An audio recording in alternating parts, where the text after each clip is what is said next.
वडोदरा शहर में अतिक्रमण हटाने की कार्यवाही से लोगों की रोजी रोटी पर बात बनाई है।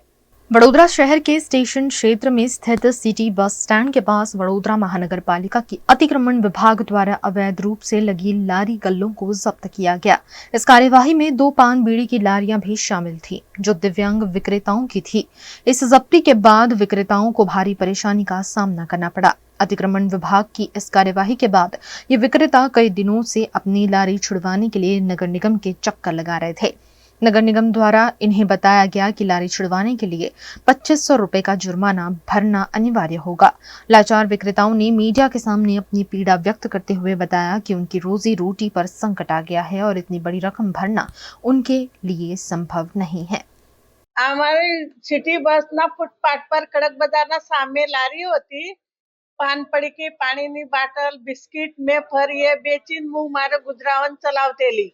लारी 19 तारीख ले राते 12-1 वागे ले गया थे। लारी नोटरी वाला ने ये लारी छोड़ी आपे तो ये ना पर धंधा करीन मारे गुजरान चाले ना इतला माटे आमे जसवाल साहेब पासे गયેલા પણ એમના પીએને મને હું વાત કરું મને સાહેબને મને તો કરો તો મને સાહેબ કહે છે 2500 રૂપિયા દંડ ભરીને પછી લારી છોડાશે મને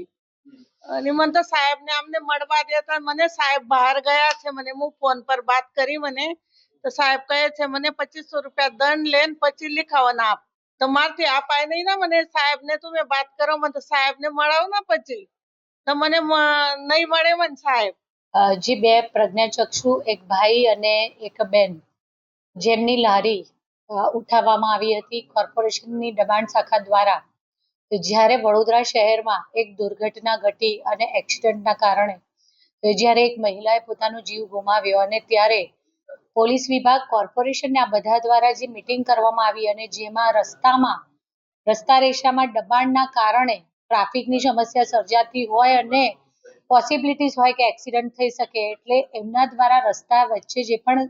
રસ્તા રેસામાં આવતા જે પણ દબાણો લારી વગેરે હતું તે ઉઠાવવામાં આવ્યું હતું। આ જે વિસ્તાર છે ત્યાં રાતના સમયે દબાણ શાખા દ્વારા આ લારીઓ ઉઠાવવાનું કામગીરી કરવામાં આવી હતી જેથી કરીને અંધારામાં એક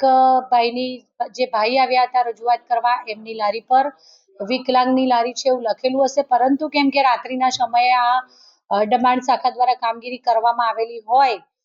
ધ્યાનમાં આવ્યું ન હતું તો સાથે જે માસી આવ્યા હતા તેમની લારી પર કોઈ આવો ઉલ્લેખ કે આ વિકલાંગની લારી છે એવો કરવામાં આવેલ ન હતો। મેં અધિકારીશ્રીને તેમની હાજરીમાં જ બોલાવ્યા છે અને આવતીકાલે અધિકારીશ્રી જાતે ત્યાં જઈ અને એમની લારી અને જે 4 રસ્તાની આજુબાજુ 100 મીટરનું સુધીમાં આપણે દબાણ ન હોય અને ટ્રાફિકના દબાણમાં નથી આવતી એમને જે અત્યારે એમણે જે કહ્યું એ મુજબ તો દબાણમાં એ રીતનું નડતરરૂપ કદાચ નથી એવું લાગે છે પરંતુ કાલે પ્રત્યક્ષ અધિકારી ત્યાં જોવા જશે અને મેં એ બંને ભાઈને અને આ માસીને બંનેને મારા દ્વારા સમજાવવામાં પણ આવ્યા છે કે જો થોડું ઘણું આમ તેમ આપણને લારી મૂકવાનું કે એવું અધિકારી દ્વારા કહેવામાં આવે તો આપ થોડું એમાં સહયોગ કરજો। કાલે અધિકારી શ્રી જાતે જઈ અને એમની લારી ત્યાં એમને